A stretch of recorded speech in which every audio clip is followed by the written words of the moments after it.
Praise the lord. చేరువచ్చిన మీకు అందరికీ ప్రభువైన యేసుక్రీస్తు శుభాలు తెలియజేస్తున్నాను. ఈ దినము కొరకు ఏర్పాటు చేయబడిన లేఖన భాగము అపోస్తల కార్యములు 15వ అధ్యాయము 3వ వచనం.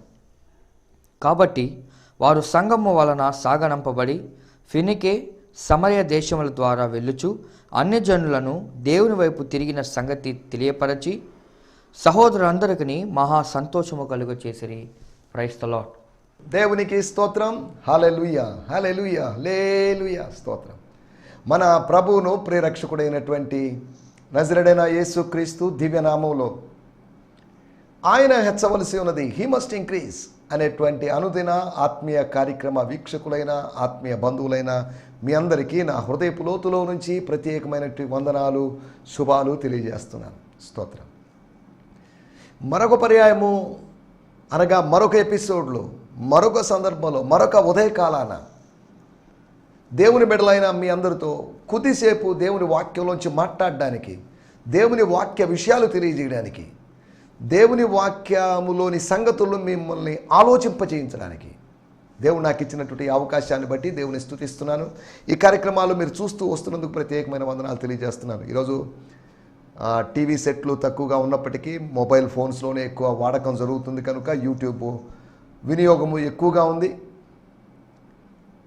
స్పిరిచువల్ ప్రోగ్రామ్స్ కన్నా సోదరులు ఎక్కువగా ఎంటర్టైన్మెంట్ వాటికి ప్రాధాన్యత ఇస్తున్నట్టుగా అనిపిస్తుంది. ఏదేమన్నప్పటికీ అంత్య దినాల్లో వివేకం కలిగి, వివేచన కలిగి మనం జాగ్రత్తగా ముందుకు సాగుదాం. ఒకవేళ అనవసరమైనటువంటి లౌకికమైన విషయాల్లో మనం ఎక్కువ సమయం గడుపుతున్నట్లయితే కొద్దిగా గ్రాడ్యువల్గా దాని యొక్క ప్రాధాన్యతను తగ్గించుకొని దానికి తక్కువ సమయాన్ని కేటాయిస్తూ, కేటాయిస్తున్న సమయాన్ని తగ్గిస్తూ స్పిరిచువల్గా మనం తయారు కావడానికి వాక్యము, ప్రార్థన, లేదంటే వర్షిప్, ఏదైనా వర్షిప్ మ్యూజిక్, లేకపోతే నాన్ స్టాప్ మ్యూజిక్ ఉంటుంది, వర్షిప్ ఉంటుంది, కొన్ని పాటలతో కూడుకున్న వర్షిప్ ఉంటుంది. ఆ వర్షిప్ ఇటువంటి వాటన్నిటిలో మీరు ఉంటూ మిమ్మల్ని మీరు స్పిరిచువల్గా ఎంగేజ్ చేసుకోండి. ఎవరో వచ్చి బలపరచాలని, ఎవరో వచ్చి ఉజ్జీవపరచాలని, ఎవరో వచ్చి ఆత్మీయంగా పోషించాలని మీరు ఎదురు చూడొద్దు. కానీ మిమ్మల్ని మీరు equip your self, encourage your self, revive your self. ఇటువంటి కార్యక్రమాలు ఉన్నాయి, ఓకే. అదే సమయంలో మీ వ్యక్తిగతంగా ఆత్మీయత అనేది వ్యక్తిగతమైనది. అదే సమయంలో ఒకవేళ ఉంటే సామూహికమైనది కూడా అదొక 10%, 20% సామూహికమైనది. ఇట్స్ కమ్యూనల్, లేకపోతే it's corporate, but it's mostly personal, individual. నాకు దేవునికి సంబంధించిన వ్యవహారం, మీకు దేవునికి సంబంధించిన వ్యవహారం. కాబట్టి ఆ వ్యవహారములో మీరు ఎంత ఎదిగారు, ఎంత తగ్గారు అని కొలతలు వేసి, లేదా దానికోసం ఏదో తూనిక రాళ్ళని, లేకపోతే ప్రమాణాలని, కొలనూలను నేను వాడాల్సిన అవసరం లేదు. దేవుని స్తోత్రం. హల్లెలూయా. రండి, మనం ఇప్పుడు దేవుని వాక్యాన్ని ధ్యానించుకునే సమయం. ఒకవేళ మీరు ఉదయకాలము ధ్యానించినటువంటి ఆ థాట్స్కి ఇప్పుడు అందించబోయేటువంటి థాట్స్ కనెక్ట్ అవుతాయేమో. దేవుడు ఇంతకుముందు మీతో మాట్లాడే దేవుడు ఇప్పుడు మీతో మాట్లాడవచ్చు. అంటే అదే కోణంలో, అవే వ్యూస్, అవే థాట్స్ మీకు ఇచ్చిన దేవుడు ఇంతకుముందు. తర్వాత ఈ కార్యక్రమం తర్వాత వేరే కార్యక్రమం, ఎగ్జాక్ట్లీ నెక్స్ట్, లేదా తర్వాత కార్యక్రమం మీరు ఒకళ్ళు చూస్తూ ఉన్నట్లయితే ఆ కార్యక్రమం ద్వారా సేమ్ థాట్, లేదా సేమ్ వార్నింగ్స్, సేమ్ ఎగ్జార్టేషన్ మీకు ఇవ్వబడవచ్చు. కాబట్టి దేవుడు మాట్లాడతాడు అనేది 100% నిజం. దేవుడు మాట్లాడాడు అని బైబిల్ ఎక్కడ రాయబడలేదు. దేవుడు మాట్లాడినటువంటి ఉదాహరణలు మనం బోర్డు చూపించవచ్చు, కానీ దేవుడు మౌనంగా ఉన్న సందర్భాలు ఉన్నాయి. అలాగని దాని అర్థం దేవుడు మాట్లాడలేడు అని కాదు. దేవుని యొక్క మౌనంలో కూడా ఒక అర్థం ఉంది, దేవుడు మాట్లాడడంలో ఒక అర్థం ఉంది. రైట్, దేవుని స్తోత్రం. నిన్నటి ఎపిసోడ్లో మనం కొన్ని విషయాలు ఆలోచించాం, మీకు గుర్తున్నాయి అనుకుంటాను. సంతోషానికి కారణాలు, రీజన్స్ ఫర్ రిజాయిసింగ్. అపోస్తల కార్యములో కొన్ని కారణాలు మనం చూసాం. Why those people, the first century Christians, the Christians in the book of Acts were rejoiced. కారణం ఏంటి? ఇల్లు నష్టపోయారు. ఈ రోజుల్లో మనం ఇల్లు సంపాదించుకుంటే సంతోషిస్తాం. వాళ్ళు ఇల్లు పోగొట్టుకున్నారు అనగా తమ స్థిరాస్తులను అమ్మేసి బ్యాంకులో ఫిక్స్డ్ డిపాజిట్ చేసుకున్నారని కాదు. దాన్ని వాళ్ళు అపోస్తలుల యొక్క, దైవజనుల యొక్క తమ ఆత్మీయ తండ్రుల యొక్క పాదాల దగ్గర పెట్టేశారు. మాకు వద్దండి ఇక, we don't want money, we don't want any attachment or affiliation with this physical money.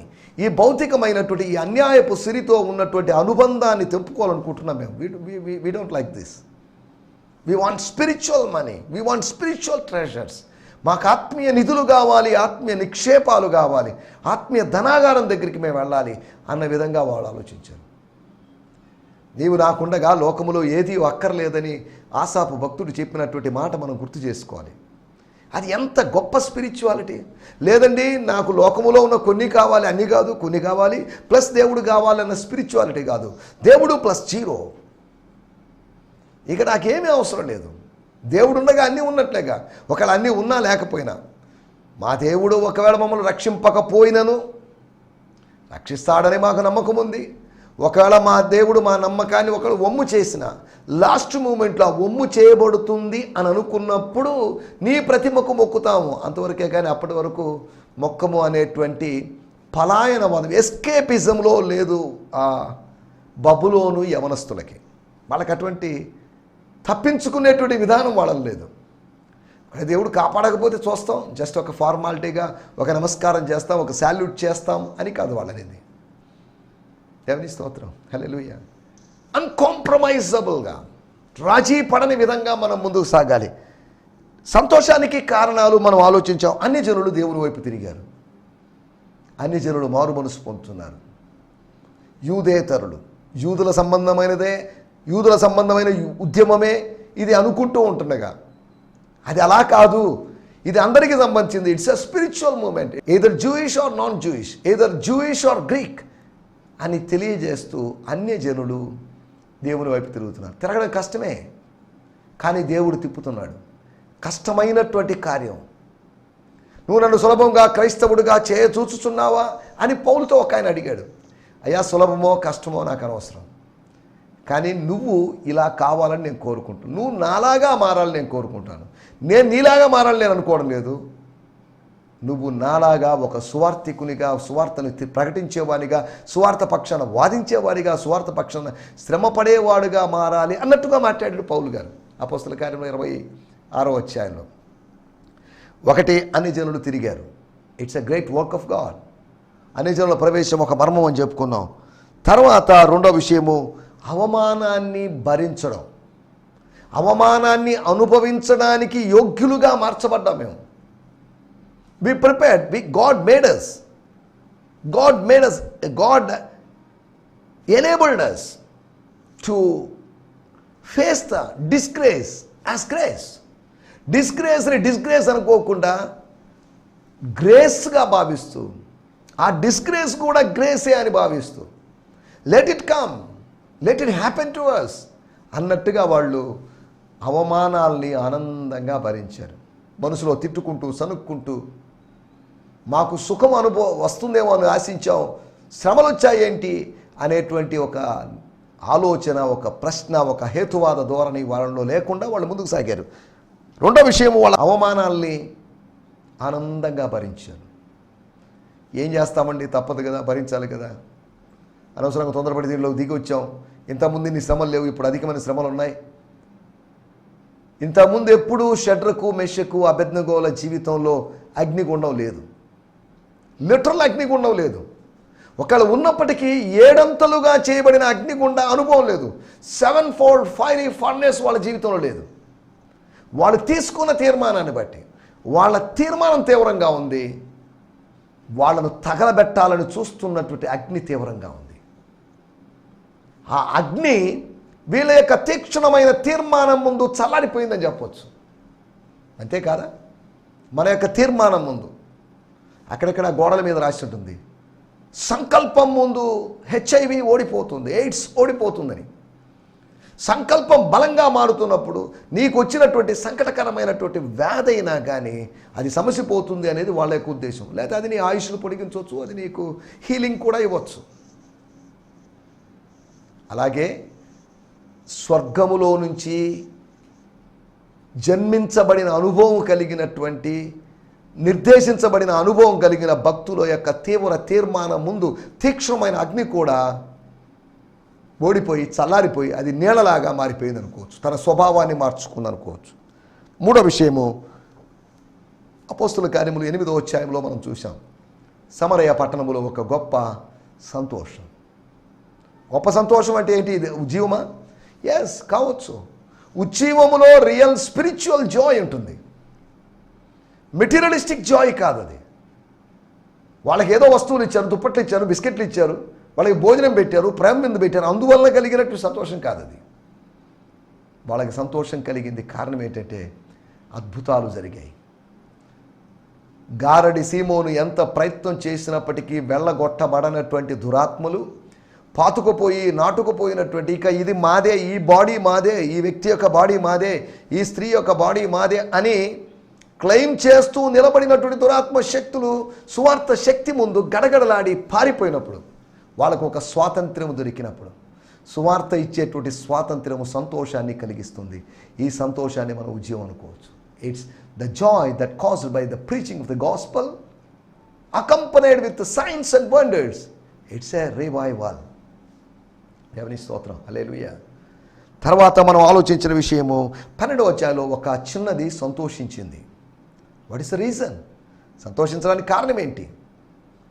ఇంటికి వెళ్ళి నిద్రపోబోతున్నాం, విశ్రాంతి తీసుకోబోతున్నాం అని కాదు. ఆ చిన్నది అంటున్నప్పుడు బహుశా ఆ ఇంట్లో చిన్నది కావచ్చు. జాన్ మార్క్ అనేటువంటి ఆయన ఇంట్లో పని చేస్తున్నటువంటి డామ్సన్, లేకపోతే ఒక సర్వెంట్, మెయిడ్ అయి ఉండొచ్చు. వీళ్ళందరూ వెళ్తే నేను ప్రశాంతంగా రెస్ట్ తీసుకున్నట్టు థాట్ కూడా ఆమెలో ఉండొచ్చేమో. సరే, ఏదేమన్నప్పటికీ షీ గాట్ జాయ్. ప్రార్థిస్తున్న వారు ఆనందించకపోయినా ప్రార్థనా ఫలితం కోసం ఎదురు చూసినటువంటి ఆ పాప,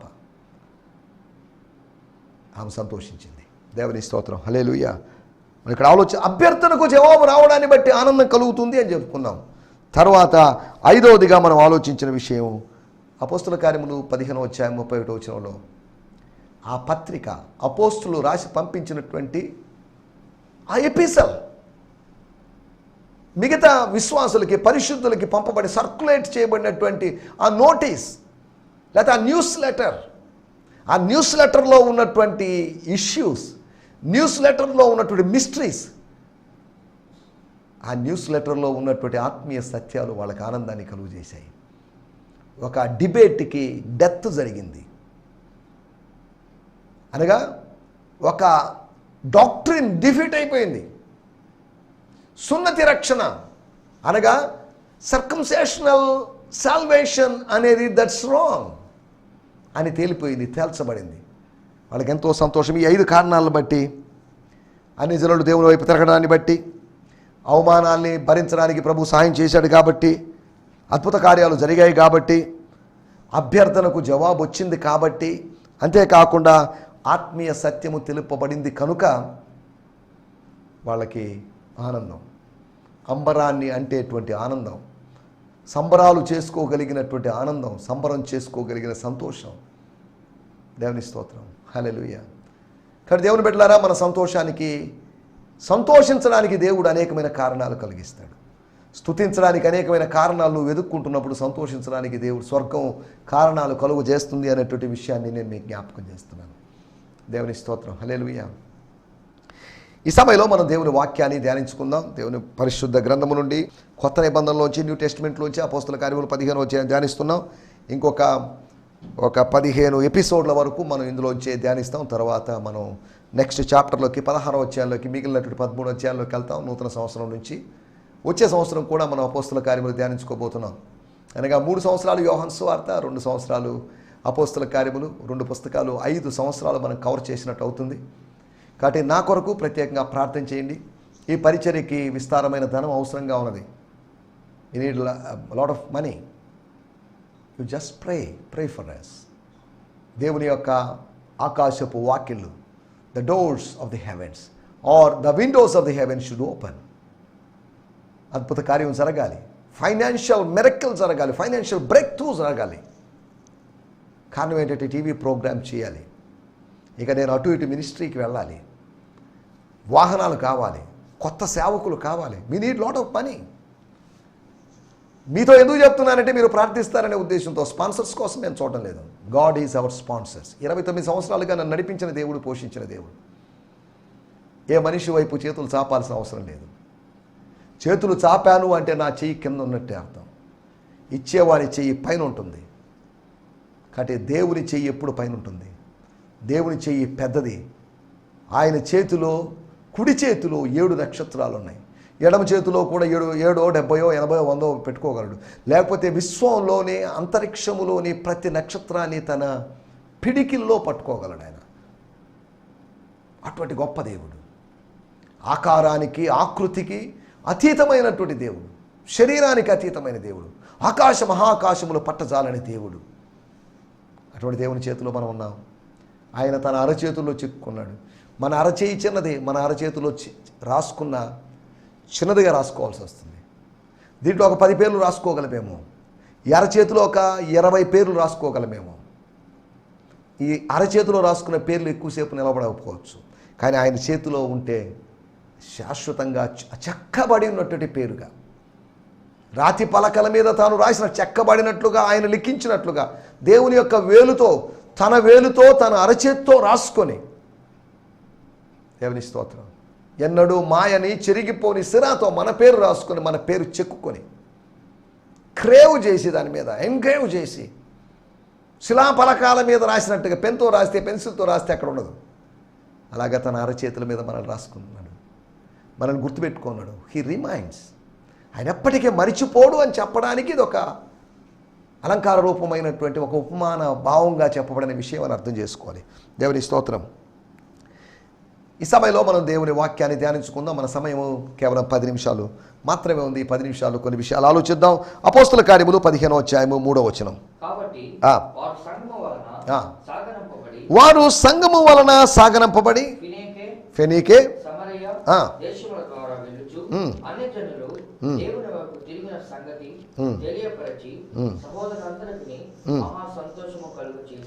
దేవుని స్తోత్రం. హల్లెలూయా, స్తోత్రం. ఇక్కడ రాయబడ్డ మాటలు, as they passed through Lebanon so the church sent them on their వే. సరే వెళ్ళండి, మీరు వెళ్ళాలనుకుంటున్నారు. చాలా కాలం అయింది కదా మీ ఫ్యామిలీస్ని వాటిని వదిలిపెట్టి వచ్చి. ఇంచుమించు ఒక 2 years 3 years పైన అయినట్టుంది. వెళ్ళండి, కలుసుకోవడం, మీ ఫ్యామిలీతో కలుసుకోవడం మంచిది అన్నట్టుగా పంపించారు. As they passed through Lebanon and Samaria they stop to share with the believers how God was converting many from among the non Jewish people. Hearing this report brought great joy to all the churches. సహోదరులందరికీ సంతోషం కలిగిందని రాయబడింది ఈ తర్జుమాలో. స్థానిక సంఘాలనికి, ఫెనీకే, సమరయ ప్రాంతాల్లోని సంఘాలన్నిటికీ సంతోషం కలిగింది. సంఘ సభ్యులందరికీ సంతోషం కలిగింది అని రాయబడింది. ఎవరు దాన్ని అపోజ్ చేయలేదు. ఎందుకండి అన్ని జనులను తిప్పుకోవడం? మనోళ్ళని బలపరుచుకుంటే సరిపోయిందిగా, మనోళ్ళని రివైవ్ చేసుకుంటే సరిపోయిందిగా, మన యూదుల దగ్గరికి వెళ్తే సరిపోయింది కదా అని ఎవరు అనలేదు. కొంతమంది యూదులు తిరస్కరించి వద్దండి అనేసరికి అన్ని జనుల దగ్గరికి వెళ్ళారు. అన్య జనుల దగ్గరికి వెళ్తే అన్య జనులు దాన్ని ఆలింగనం చేసుకున్నారు, దాన్ని క్యాచ్ చేసుకున్నారు. We need this, we are waiting for this అన్నట్టుగా. ఇలా ఆత్మదాహం తీర్చుకోవాలని, ఆత్మ ఆకలి తీర్చుకోవాలని మేము అనుకుంటున్నాం అన్నట్టుగా వాళ్ళు వదిలిపెట్టలేదు. వాళ్ళు భోజనపు ధనవంతుడి భోజన బల్ల మీద నుంచి వచ్చే వాటిని లాజరు తీసుకున్నాడు. లాజర్ దగ్గర నుంచి ఒక్క రొట్టె కూడా మిస్ కావడం లేదు. కుక్క లాజరు, లేకపోతే కుక్కలు లాజరు పోటీ పడి ఆ బల్ల నుంచి పడే వాటి కోసం ఎదురు చూసాయి. కుక్క స్థాయిలోకి వెళ్ళిపోయినటువంటి లాజరు తన రోగాన్ని బట్టి, తన దీనత్వాన్ని బట్టి, తన దారిద్ర్యాన్ని బట్టి అటువంటి పరిస్థితికి వెళ్ళాడు. ఏదేమైనప్పటికీ కుక్కలు పోషించబడ్డాయి, ఈగలు పోషించబడ్డాయి, లాజరు పోషించబడ్డాడు. దేవుడు నిర్ణయించిన ఒక సమయం వచ్చినప్పుడు లాజరు పిలుపు అందుకున్నాడు. ఎంత తిన్నా, ఎంత తాగినా, ఎంత ధరించుకున్నా దేవుడు పిలిచిన ఒక సమయానికి నువ్వు వెళ్ళిపోతావు. ఎంత ఖరీదైన ట్రీట్మెంట్ నువ్వు పొందుకున్నా కానీ ఒకరోజు దేవుడు నిర్ణయించిన సమయానికి నువ్వు వెళ్ళిపోవాల్సిందే. దేవుని స్తోత్రం. హల్లెలూయా. ఇక్కడ రాయబడిన మాటలు, వాళ్ళు ఎక్కడికి వెళ్ళినా కానీ మేము బల ప్రసంగం చేసామండి, మంచి పాయింట్లు చెప్పామండి, దేవుడు మాకు బయలుపరిచాడండి కొత్త విషయాలు, అక్కడ జరిగాయి, ఇలా జరిగాయి అని వాళ్ళ గురించి చెప్పడం లేదు. మేమేదో చేశాం, మేము చేయలేదు, దేవుడు మా చేత చేయించాడు. కానీ దాని యొక్క రిజల్ట్ చూడండి. వాళ్ళు విత్తడం గురించి, వాళ్ళు నీళ్లు పోయడం గురించి, వాళ్ళు ఎరువు వేయడం గురించి మాట్లాడలేదు. వృద్ధి కలుగజేయబడిన విధానాన్ని గురించి మాట్లాడారు. ఈ రోజుల్లో నేను చాలా కష్టపడ్డానండి, సైకిల్ దొక్కానండి, బైక్లో వెళ్ళానండి, అయ్యో అని విత్తడం గురించి, అనగా కన్నీళ్లు గారడం గురించి, ప్రయాసం గురించి, చెమట కార్చడం గురించి చెప్తున్నారు. కానీ వాళ్ళు మాట్లాడింది harvest. They spoke about harvest. They didn't spoke about sowing. వాళ్ళు విత్తనం గురించి మాట్లాడలేదు, వాళ్ళు రీపింగ్ గురించి మాట్లాడుతున్నారు. 2-3 సంవత్సరాలుగా వాళ్ళు విత్తుతున్నారు. దాని ఫలితంగా వాళ్ళు కోసుకున్నారు. గ్రేట్ హార్వెస్ట్ను కోసుకున్నారు. సేవకులారా, విత్తుదాం, కోసుకుందాం. విత్తడాన్ని హైలైట్ చేయాల్సిన అవసరం లేదు. దేవుడు మనకు గురించేటువంటి పంటను బట్టి సంతోషిస్తూ ముందుకు సాగుదాం. దేవుని స్తోత్రం. హల్లెలూయా. అన్యజనుల గురించి 4 విషయాలు మీకు త్వరగా జ్ఞాపకం చేస్తాను. 7వ వచనం గమనించినట్లయితే 15వ అధ్యాయం 7వ వచనం. సహోదరులారా, అన్యజనులు పేతురు అనేటువంటి నా నోట సువార్త విని, దేవుని మాటలు విని దేవుని స్తోత్రం. అన్యజనులు విశ్వసించారు అనే దాని గురించి, the faith of the gentiles అనే దాన్ని పేతురు గారు నొక్కి ఒక్కానిస్తున్నాడు. Emphasizing of Peter was on the faith of the gentiles. అన్యజనుల యొక్క విశ్వాసం గురించి మాట్లాడారు. అన్యజనుల ఆచారాల గురించి మాట్లాడలేదు. అన్యజనుల యొక్క రిజెక్షన్ గురించి మాట్లాడలేదు. He didn't speak about the rejection of gentiles, but he spoke about స్తోత్రం, the faith, the new faith, the created faith, the heavenly faith or the fruit of the spirit faith. దాని గురించి ఆయన మాట్లాడాడు. అన్యజనులు విశ్వసించడం. రెండో విషయాన్ని నేను మీకు జ్ఞాపకం చేస్తాను. 15వ అధ్యాయము 12వ వచనం. తమ ద్వారా దేవుడు అన్యజనులకు చేసిన సూచక క్రియలను అద్భుతములను వివరించగా ఆలకించెను. దేవుని స్తోత్రం. ఇక్కడ ఏం జరిగిందంటే, బర్నబాయు, పౌలు తమ ద్వారా దేవుడు అన్యజనులలో చేసిన కార్యములను సూచక్రియలను వివరించగా ఆలకించారు. వాళ్ళ మధ్యలో దేవుడు జరిగించినటువంటి కార్యం. దేవుని స్తోత్రం. సూచక క్రియలు జరగడం గురించి. సూచక్రియలు మేం చేశామని కాదు. We didn't do, we preached gospel, he did miracles. నేను సువార్త ప్రకటిస్తున్నాను, ఆయన సూచక్రియలు చేస్తున్నాడు. నేనే కాదు, ప్రపంచంలో ఎవరు సూచక్రియలు చేయలేరు. సూచక్రియలు దేవుడు మాత్రమే చేస్తాడు. నేను సువార్త ప్రకటించగలను, నేను ప్రార్థించగలను, నేను ఉపవసించగలను, నేను వాక్యం ధ్యానం చేయగలను.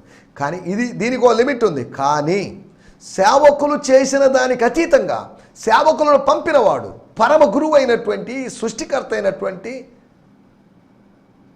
కోతకు యజమానుడైనటువంటి ఆయన చేసిన పని చూడండి, సూచక్రియలు చేశాడు. స్తోత్రం. హల్లెలూయా. దీని గురించి వాళ్ళు, పౌలు అండ్ బార్నబాస్ వాళ్ళు నొక్కి ఒక్కానించారు. అన్ని జనుల యొక్క విశ్వాసం గురించి పేతురు మాట్లాడితే, రెండోది పౌలు బర్నబాలు అన్ని జనుల మధ్యలో జరిగిన కార్యాల గురించి సాక్ష్యాలు చెప్పుకుంటూ వచ్చారు. అన్ని జనులు తీసుకొచ్చి వాళ్ళ ముందు నిలబెట్టి సాక్ష్యాలు చెప్పించారని కాదు. దేవుని స్తోత్రం. మూడో విషయాన్ని నేను మీకు జ్ఞాపకం చేస్తాను. అపోస్తుల కార్యములు 15వ అధ్యాయము 14వ వచనం. దేవుడు తన నామము కొరకు ఒక జనమును ఏర్పరచుకొనుటకు వారిని ఎలాగో మొదట కటాక్షించెనో సమూయేలును వివరించి ఉన్నాడు. స్తోత్రం. హల్లెలూయా. ఇక్కడ మనం గమనించాలి, యాకోబు అనేటువంటి ఆయన మాట్లాడుతున్నాడు. మీరు అడగొచ్చు, 12వ అధ్యాయంలో యాకోబు చనిపోయాడు కదా, ఖడ్గము చేత చంపబడి ఆ యాకోబు కాదు, వేరొక యాకోబు. లేదా ఆయన చనిపోవడానికి ముందు జరిగిన సంఘటనని మనం వ్యాఖ్యానించడానికి వీల్లేదు. ఇక్కడ రాయబడింది, యాకోబు చెప్తున్న విషయము, God has chosen the gentiles. అన్యజనుల యొక్క ఏర్పాటు గురించి మాట్లాడుతున్నాడు. They were chosen by God. నువ్వు నేను అనుకుంటున్నావు, మనం అనుకుంటున్నాం, క్రిస్టియన్స్ అనుకుంటున్నారు, యూదులు అనుకుంటున్నారు. We were chosen by God. మేమేనండి ఏర్పాటు చేయబడ్డ వాళ్ళం, వాళ్ళు కాదు. వాళ్ళు అన్యజనులండి, వాళ్ళు ఎలా ఏర్పాటు చేయబడతారు అని అనుకుంటూ ఉండొచ్చు. They were chosen by God before the laying of the foundations of the earth.